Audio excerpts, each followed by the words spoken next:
Welcome back to the Crochet Crowd. So my friends at yarnspirations.com. I'm your host Mikey. Today is the large and small basket. And what these are is that they're the same design, but one is bigger than the other. And I'm going to cover both in today's tutorial. So you're going to notice that there's one video for the large and one for the small, but it's exactly the same video because people don't understand it's the same thing. So the difference is that the base of how it grows out is different, but everything from the side up is also the same. So what I'm going to do is that this is called marling, and what I'm going to do is use 3 different balls of the Red Heart Row With It melange. This is Theater, Showtime, and the other one I'm going to use is going to be Tabloid. Okay, and so you're going to use 1 strand from each of the balls, and if you have extra balls that you don't know what to do with or leftovers, it's a great thing to do. And what we do with this is that we put all of the strands together like they're one. Okay, so we put 3 together and pretend that they're just 1 strand, and so therefore you'll have the thickness, you'll have the durability of this. So what I'm going to do is train you to be able to do this, and then also then follow the pattern to be able to do the larger size. So I'll do the small size on camera, but tell you how to do the large size while we get there, and then we'll work on the sides together. So I'll use a 6mm size J hook, and then 3 strands of the Red Heart Row With It melange. I'll provide the written instructions for you in the more information of this video. You'll see a link and then you can click that.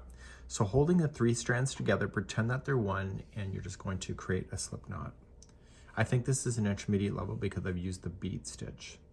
So pretend that it's all one, it chunkens up the yarn like so, and so you're just going to put it into your hand and pretend that this is 1 strand. This is what is referred to as marling. So we're going to then chain 4. So 1, 2, 3, and 4, and slip stitch to the beginning chain and pull through and through to form the center ring of your basket. And now let's begin round number 1. Round number 1, you can chain 1 if you prefer, but I didn't, and I'm just going to single crochet myself 8 times around the center of the ring. So we have 1, and go right up over top of the straggler, which is the starting. So then you'll do number 2,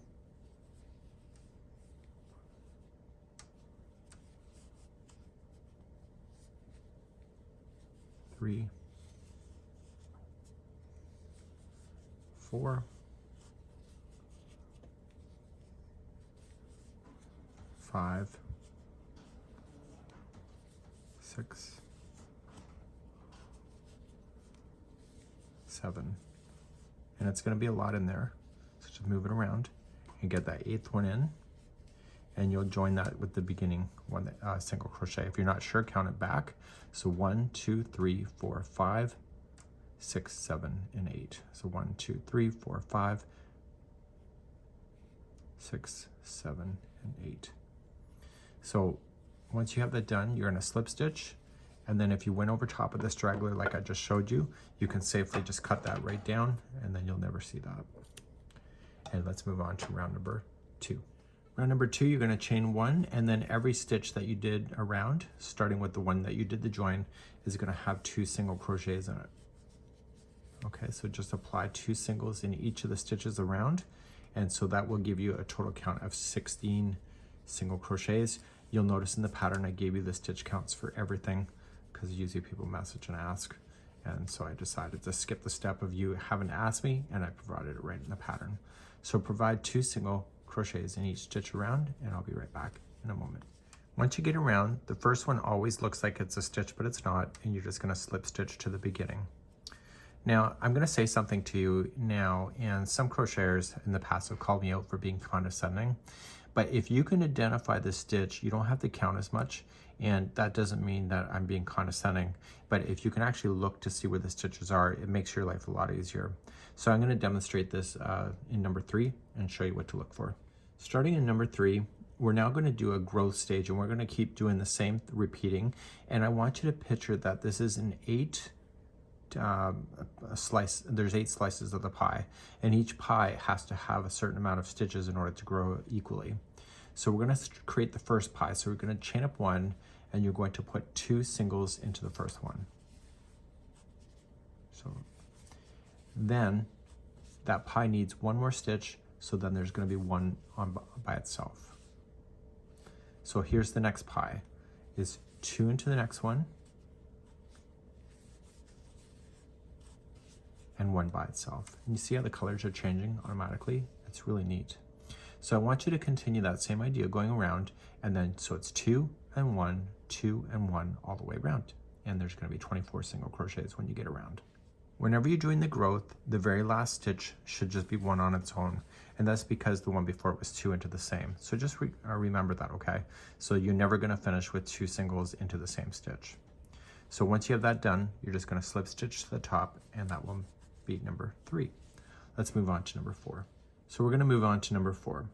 Chain up 1, and do you see how that there's 2 into the same stitch? The first one of the grouping of 2 is always going to be the growth one. So there's going to be 2 into the first one. This is what I'm talking about, identifying the stitches. There's going to be then 2 by itself, but watch. You're going to put 1 into the next one, and then 1 into the next one after that. And you see below, you see how there's 2 that are sharing the same base? So the first one is always going to have 2. And then you kind of look for where that appears again, so the next 2 have to be on their own. So the repeat cycle for number 4 here is that there's going to be 2 into the same and then 2 by themselves. And please do that all the way for number 4. So I'm coming up to the end of number 4. The last one is just 1 by itself because there's 2 here and then 2 by itself. And then you're just going to join to the top of the first single crochet. We're going to move on to round number 5 next. So let's move up to number 5. Chain up 1, and so you'll put 2 in the first one. And then how many in a row do you think that you have to do if you're going to continually grow it? Last time there was 2 in a row. This time there will be 3. And again, you're looking for the signs to tell you underneath if you want to. So you're going to do 3 by itself. So 1, 2, 3. And then you're going to start that cycle again. So 2 in the next, and then 3 by itself. And this will be number 5. You'll do this all the way around. So I'm coming around the last 3 after I put the 2 into the same is going to be a single crochet. And then I just join it to the top of the first. Let's move on to round number 6. So as we continue to round number 6, I want you to understand the growth on how this is working, because after round number 7, we're going to then just jump to the side if you're doing the small size, but if you're doing the large, you have a lot more rounds to get through. So round number 6, you're just going to chain up 1, you'll put 2 into the first one, and then how many in a row are you going to need? If we did 3 last time in a row by itself, this time it will be 4. So we have 1, 2, 3, and 4. And you can look underneath and see, okay, there's 2 into the same one, so we're going to reset that again. So 2 into the next, and then 4 by itself, and that'll be round number 6. I'll be right back. Coming up to the end of round number 6, you're going to slip stitch to the beginning, and we're going to do round number 7, which will be the last time that we're going to be growing out for the small size. A large size you'll continue. Round number 7 is next. Round number 7, you're going to chain up 1, and then you'll put 2 into the first, and then how many in a row are you going to do? If you're looking at that pattern, you can cheat the system and let me know, but it's going to be 5 because last time it was 4, this time it's 5. So we have 1, 2, 3, 4, and 5. And then you're going to reset again. So 2 into the first, and then 5 by itself. Please do this around for number 7. So I'm coming up on the end of number 7, and then I'm going to pull the pattern next, and we're going to talk about the growth. Now for the large and the small size, the last size that you do, that is going to start balancing. It'll get a little bit bigger before it starts coming up the side, and you'll notice that on both of the sizes when you get there. Let's go back to the pattern, and let's continue to talk. So back here in the pattern, round number 7 is before we start the side. So now that's where we are, and you're going to now continue, and I'm going to show you how to do the side. Now I'm in the preliminary of making the PDF for this, and I just noticed a mistake. So in the large bowl, you're going to finish on round number 7 here, but you're going to continue to get bigger. So you'll go 8, 9, 10, 11, 12, and 13 before you're going to get to the side. So in round number 7, there were 5 single crochets that separated. So there's 2 into the one and then 5 by itself. Round number 8, 2 into the first one, and then 6 by itself. 9 is 2 into the first, and then 7, and then you see 8, and then 9, 10, and 11. So the distance between the 2 where you put two to the same gets bigger and bigger as the pieces of the pie grow out in equal manner. So I'm gonna have you do that on your own. Just check it off on your list as you go, and then you're gonna go into round number, you're gonna move on to the side from this point, and this is where I'm gonna pick up in the tutorial. So for the large sides, I'm going to assume that you have got yourself all ready and ready for the side. You can honestly stop at any width that you would like to, as long it's always going to be an even number, so it'll work the rest of it. So if you like to stop it, not go all the way to the 13th and stop it earlier, you can. If you want to make it bigger, you can as well. So we're going to start with the first round, and we're going to start with the back loop only to create the bend that is at the bottom of the basket next. And this is for both sizes at this point. Let's begin. You might hear some scratching in the background. Puss Puss has discovered a box. You can buy all the cat toys that you want, but a box is always going to be their plaything. So you're going to chain up one, and in the very first one, you want to use the back loop only. So usually in crochet, if you're new, there's always 2 loops that make up a stitch. But if you just use the back loop only, you just dive right in the middle. So right where it's coming out of, the first one's always a little tricky, but you're just going to get the back loop only. You're gonna pull through and you're just gonna single crochet. Tear apart that box, kitty. Okay, so here's the next one. So you're just gonna go in the back. And so I want you just to single crochet in each of the stitches all the way around. We're no longer gonna grow this thing out, but you'll notice that it will take a few rounds before it starts climbing up the side. And that's normal, and that's why the base here is a little bit more narrow than you would expect. That's because it's not finished growing yet. So 1 single crochet in the back loop only, all the way around. So I'm coming back all the way around, and I'm just in the back loop only, and I'm going to attach to the first single crochet. So you can see how the colors are kind of melding together. That's what makes it addictive for me, because even if you use the same balls when you do your another basket, you'll always have the colors land differently on how they're going to line up. So for me, it's quite addictive. So we're now going to move to round number 2. Round number 2. Chain up 1 and just apply 1 single crochet in each all the way around, and continue that, and I'll see you at the end of round number 2 in a moment. So I'm coming around the second round, and I'm just going to slip stitch to the top, and then we're going to go up for number 3. The cat's done with the box. I think she needs a cigarette. It was a really good box. Okay, I'm going to start the bead stitch, which is going to be round number 3, and we're going to start off by chaining 2. It will not count as a stitch. It's just a builder to get ourselves started. I'm watching for the cat. She might jump up here. In the very first stitch where you've done the join, you just need to do a double crochet. So now what we have to do is that we have to use the post only, and you're going to yarn over, and you're going to go in between the chain 2 and the post through to the back and pull through. Make sure you're a little bit loose with this and be consistent, and you're going to do it a total of 3 times. Once you have that done, the original that we started with, we're just going to ignore it for the first pull through. So you're going to yarn over and pull through this mess of stuff. Okay, it requires a bit of practice. And then yarn over, pull through the final 2, and that's a bead stitch. So the double crochet is 1 stitch. The bead, what I just did, is another. So this equals 2 stitches.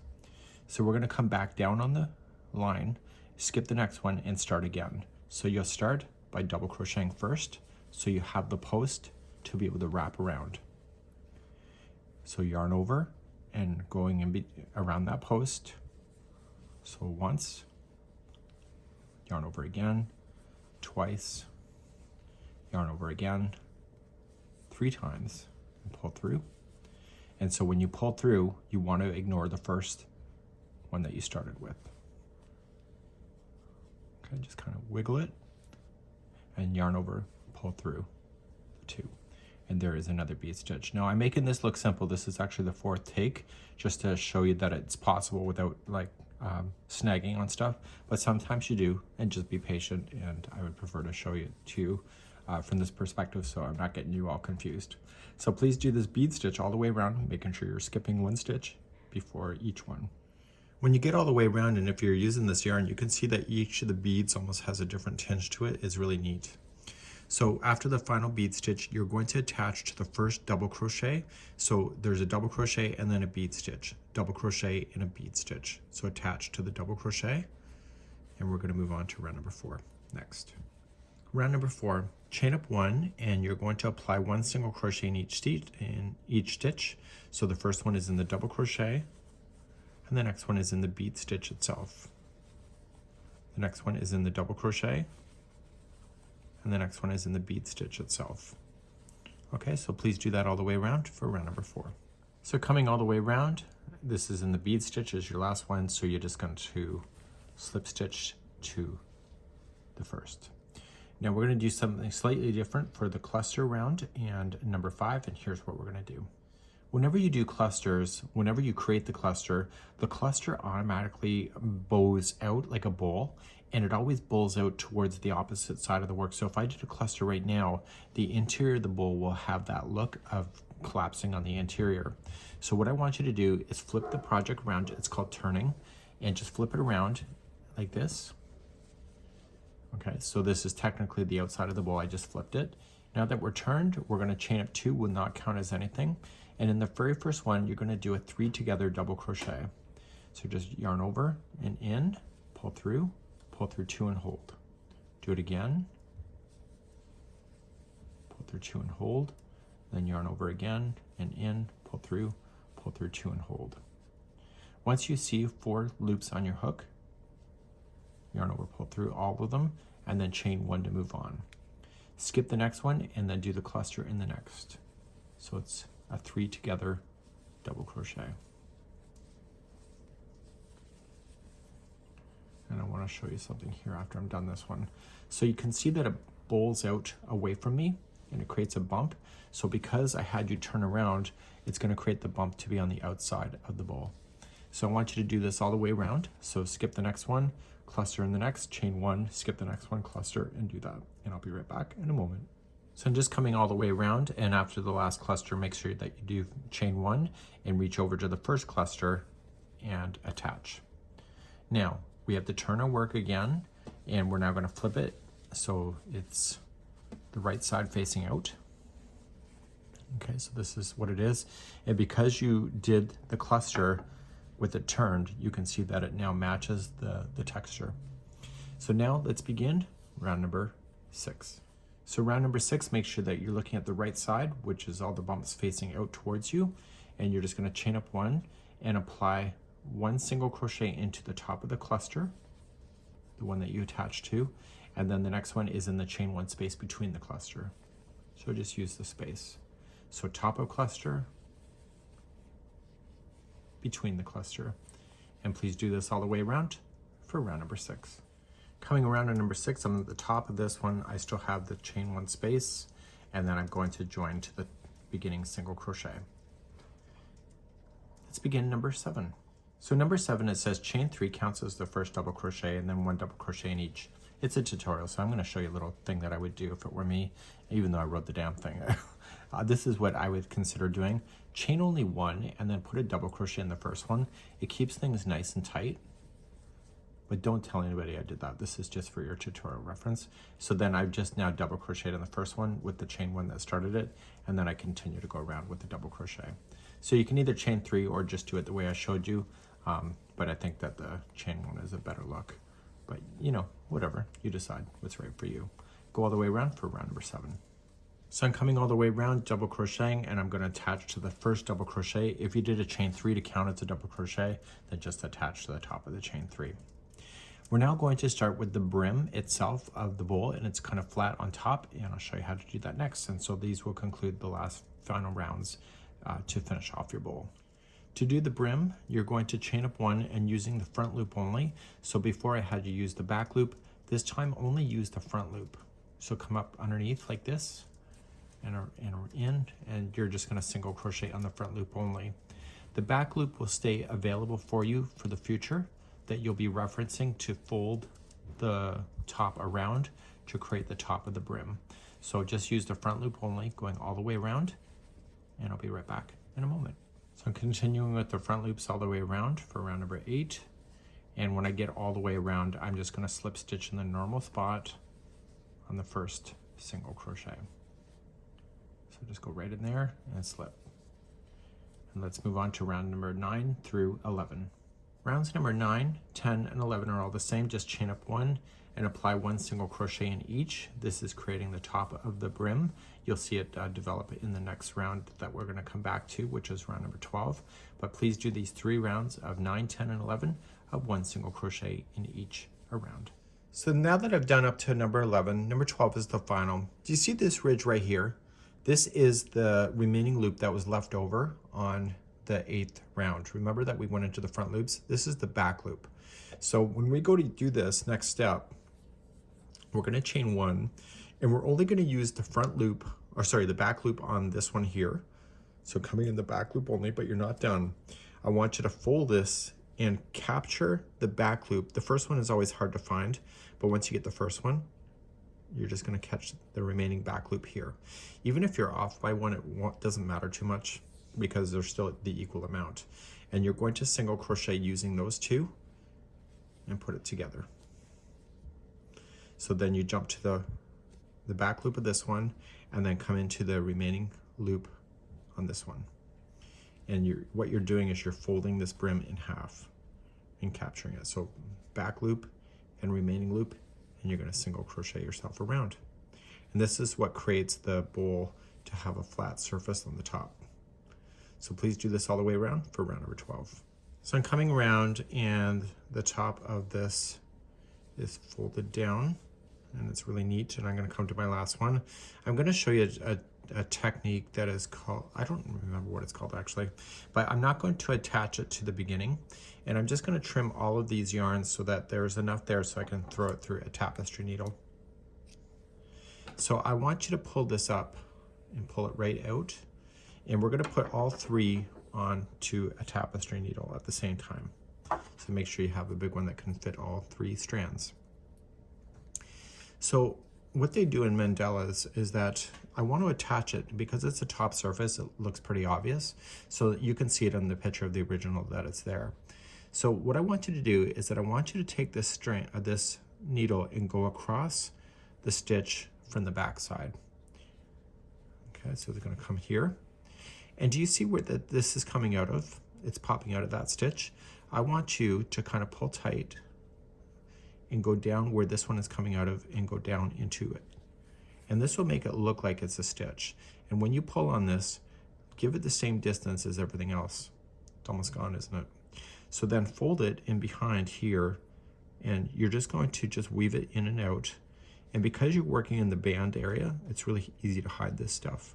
And just going in, I'm just going to turn it around so I can see it. And you're just going to go through, and when you pull the first one, make sure you don't pull it to the point where it's going to change the way it looks. And then going through.